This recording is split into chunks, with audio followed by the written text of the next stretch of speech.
तो फाइनली आज के इस वीडियो में स्मॉल कैप कैटेगरी के दो म्यूचुअल फंड के बारे में बात करेंगे। दोनों ही फंड अपनी अपनी जगह पे बहुत ही मजबूत है और मार्केट के अंदर इसके डिमांड भी बहुत है। साथ में हम ये भी जानेंगे कि बेस्ट रिटर्न्स अगर आपको म्यूचुअल फंड से गेन करना है तो लगभग आपको कम से कम आपको कितने दिनों तक एसआईपी करते रहना पड़ेगा। तो ये दो टॉपिक पे हम बात करने वाले हैं। वीडियो बहुत ही इन्फॉर्मेटिव होने वाली है। एक लाइक कर दीजिए, शेयर कर दीजिए।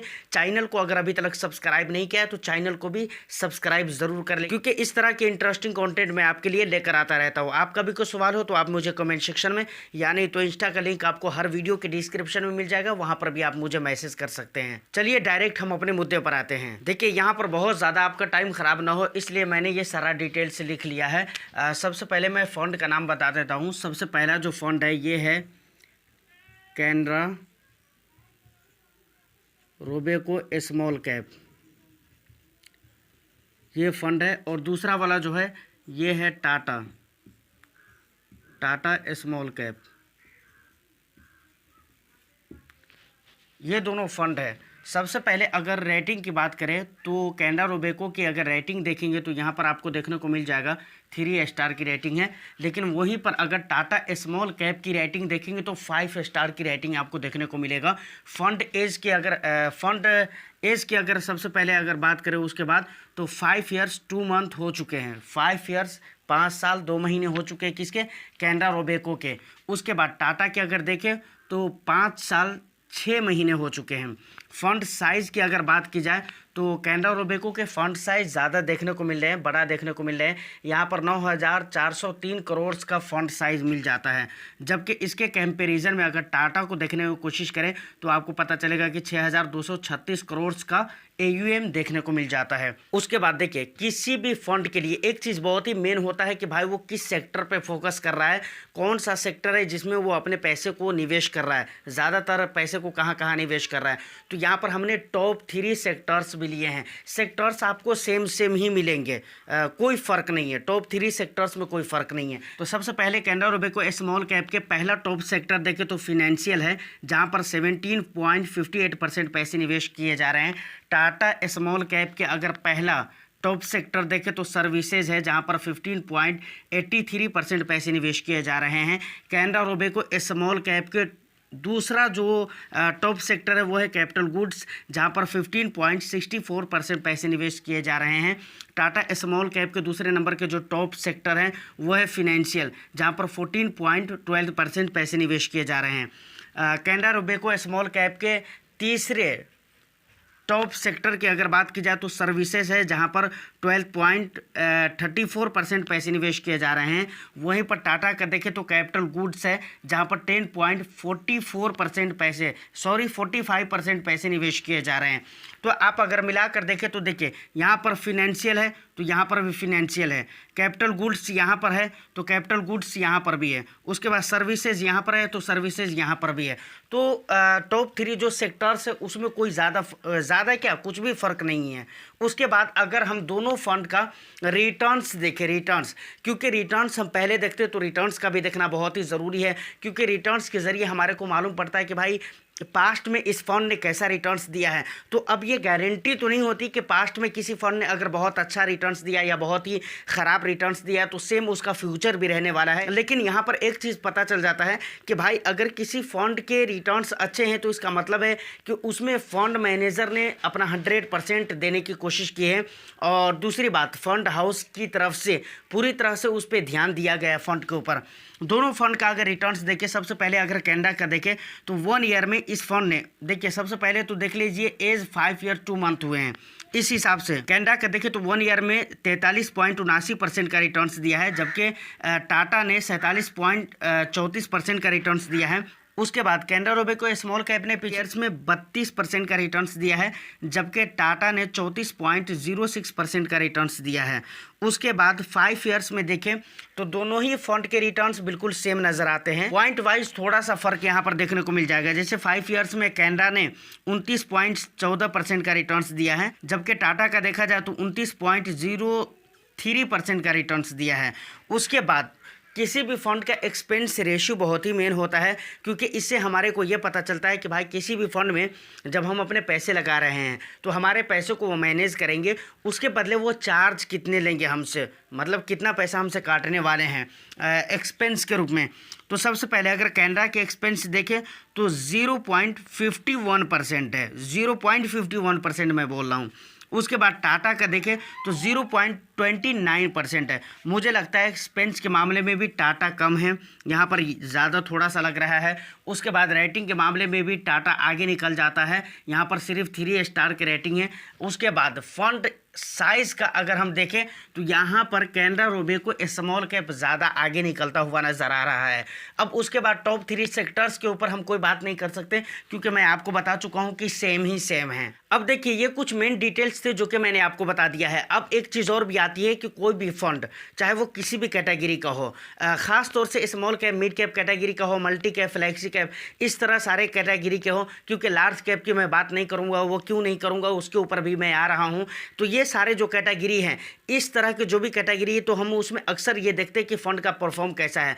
तो किसी भी फंड का परफॉर्म अच्छा है या बुरा है, उसको चेक करने के लिए हम कंपेयर करते हैं उसको बेंचमार्क से, कि जो भी उसका बेंचमार्क इंडेक्स है उसने कितने % का रिटर्न्स दिया है सेम टाइम पीरियड में, और फंड ने कितने % का रिटर्न्स दिया है। तो जब इन दोनों फंड को मैंने चेक किया है तो दोनों फंड का जो बेंचमार्क इंडेक्स है वो है निफ्टी स्मॉल कैप 250 TRI। दोनों का बेंचमार्क इंडेक्स सेम है, समझ रहे कि नहीं। अब दोनों के अगर बीट करने की बात की जाए कि दोनों फंड ने बीट किया है तो या नहीं किया है, तो 1 ईयर 2 ईयर्स में देखेंगे तो अपने बेंचमार्क को बीट नहीं किया है, लेकिन इसे घबराने की ज़रूरत नहीं है। देखिए सर, एक बात मैं कहना चाहूँगा, इक्विटी में ख़ास तौर से स्मॉल कैप, मिड कैप की अगर मैं बात करूँ तो ये ऐसे कैटेगरी हैं, और इस कैटेगरी के जो भी फंड होते हैं, मैं पर्टिकुलर कैनरा या फिर टाटा की बात नहीं कर रहा हूँ, किसी भी फंड को आप ले लीजिए, वहाँ पर हम 1 साल 2 साल के लिए निवेश नहीं करते हैं।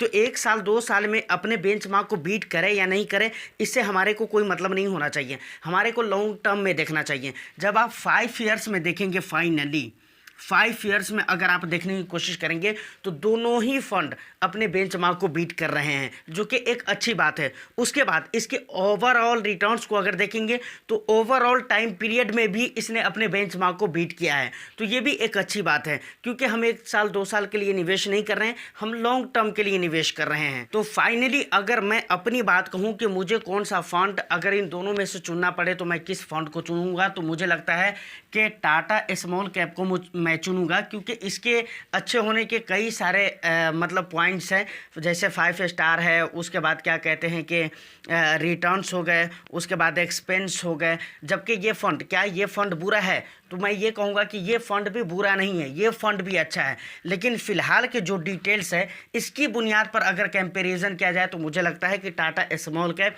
ज़्यादा आगे निकलता हुआ नज़र आ रहा है। देखिए, इन दोनों फ़ंड के बारे में जो भी डिटेल्स थे वो मैंने आपके सामने रख दिया है, सारा कुछ मैंने आपको बता दिया है। अब इन्वेस्टमेंट करना है या नहीं करना है, इन सारे डिटेल्स को देखिए, प्लस आपकी अपनी भी डीप रिसर्च होनी चाहिए, उसके बाद ही आप ये डिसीजन लीजिए कि आपको किस फंड में इन्वेस्टमेंट करना है या किस फंड में नहीं करना है। दूसरी बात, किस फंड में आपने कर दिया है तो कौन सा फंड आपको रखना चाहिए या नहीं रखना चाहिए, ये आपका अपना डिसीजन है, आप खुद करिए। पहले इन चीज़ों के लिए आपको रिसर्च करना पड़ेगा। अब एक और बात आती है कि लार्ज कैप को मैंने क्यों छोड़ दिया, क्योंकि लार्ज कैप जो होते हैं, लार्ज कैप कैटेगरी के फंड, बहुत सारे ऐसे फंड होंगे जो अपने बेंचमार्क को बीट नहीं कर पाते हैं, तो कोई दिक्कत वाली बात नहीं, क्योंकि वो लार्ज कैप कैटेगरी के फंड है, उसमें स्टेबिलिटी होती है, उसके अलावा और भी कई सारे रीजंस है। अब दूसरी जो मेन बात आती है, मैंने वीडियो के शुरू में कहा था कि अगर मुझे म्यूचुअल फंड से अच्छा खासा रिटर्न्स चाहिए तो मुझे कितने दिनों के लिए एसआईपी करते रहना पड़ेगा, मतलब कम से कम कितने सालों तक एसआईपी करते रहना चाहिए।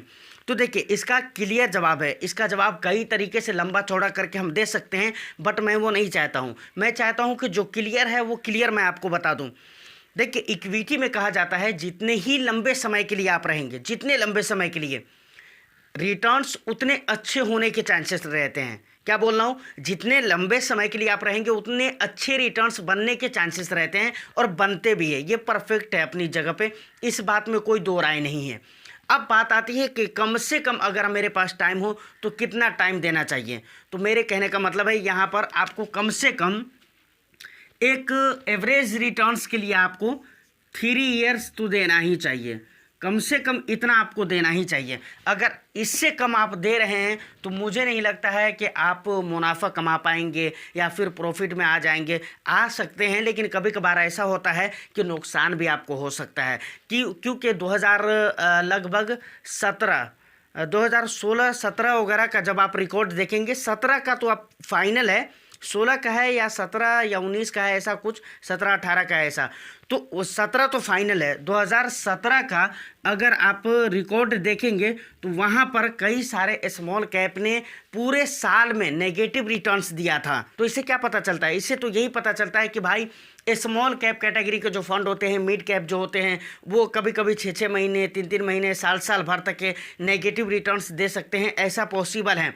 तो इसीलिए कहा जाता है कि आपके पास लंबा समय होना चाहिए, क्योंकि जब आपके पास लंबा समय होगा तो जो आपके नुकसान हुए हैं वो मैनेज होने के चांसेस रहेंगे। लेकिन अगर आपके पास टाइम ही नहीं है तो फिर इसका मतलब है कि आप अपने नुकसान करवा कर निकलने वाले हो। तो फाइनली एक एवरेज रिटर्न्स मैं बोल सकता हूं, बहुत अच्छा रिटर्न्स तो नहीं बोलूंगा, कम से कम एक एवरेज रिटर्न्स के लिए आपको 3 ईयर्स रुकना ही पड़ेगा और इतने दिनों तक कंटिन्यू अपनी SIP करते रहना पड़ेगा। तो यहाँ तक मुझे वीडियो में लगता है कि जो भी इंपॉर्टेंट इन्फॉर्मेशन देनी थी वो सारी इन्फॉर्मेशन मैं आपको दे चुका हूँ। लेकिन फिर भी आपको लगता है कि नहीं कुछ रह गया है तो आप मुझे कमेंट सेक्शन में कमेंट करके बता सकते हैं। अगली बार जब वीडियो बनाऊंगा सेम टॉपिक पे तो मैं आपके नाम के साथ उसको इंक्लूड ज़रूर करूंगा। Actually Canara Robeco small cap को लेकर ये डिमांडेड वीडियो थी, जो कि आज़म जी की तरफ से कही गई थी कि भाई आप इस पे वीडियो बनाइए, तो इस पे मैंने वीडियो बनाया है।